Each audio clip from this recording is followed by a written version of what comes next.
යාළුවනේ ධාරානි පාතේට වහිනවා. මේ වහින අතරේ බලන්නකො මේ ගස් වැල් වලට අලුත් පණක් ලැබිලා තියෙන විදිය. නේ? ලස්සනට ගස් කොළන් ටික හැදීගෙන එනවා. ඉතින් ඔය අතරේ මම සාමාන්‍යයෙන් පොල් කටු වලින් විවිධ නිර්මාණ කරනවා. ඉතින් මේ නිර්මාණත් මම මේ වැස්ස අතරතුරම එකින් එක කරගෙන යනවා. ඒ වගේම මගේ මේ දඹල ගස් දඹල වැල් මම හිටවලා තියෙනවා. ඒ වගේ පුංචි පුංචි කරල් දැන් හැදීගෙන එනවා. මම දඹල වැල් එකක් හිටව ගත්තා.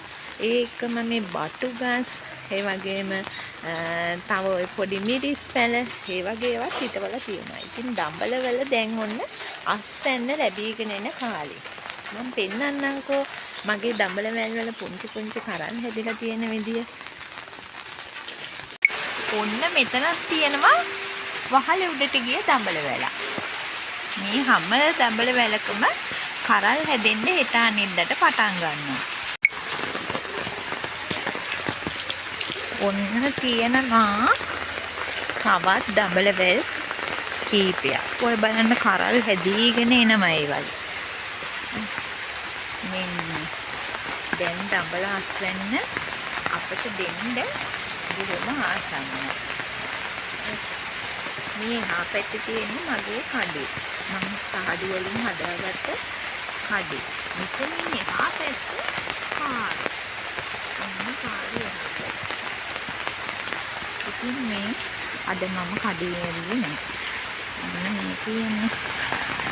අන්න කඩේ වහලා දාලා මේ තියෙන්නේ මගේ කඩේ. ඔන්න මම අද කඩේ වහලා තියෙන්නේ. මගේ බඩු ටික තියෙනවා. මම හදාගත්ත බඩු. මුන් පොල් කටු හැදුවා. ඒක ඊයේ අලරු වෙනා. අද ඉතින් කඩේ ආින්න බැරි තත්ත්වයක් තියෙන්නේ හොගාලා වහිනවා. ඒ අතර මම මේ රෙදි ටිකකුත් බිස්නස් කරනවා. ඔය මගේ කඩේ තියෙන රෙදි තමයි ඔය. ඔන්න එහා පැත්තේ කාර්. හොගාලා වහිනවා. ඒ කියන්නේ කාර්.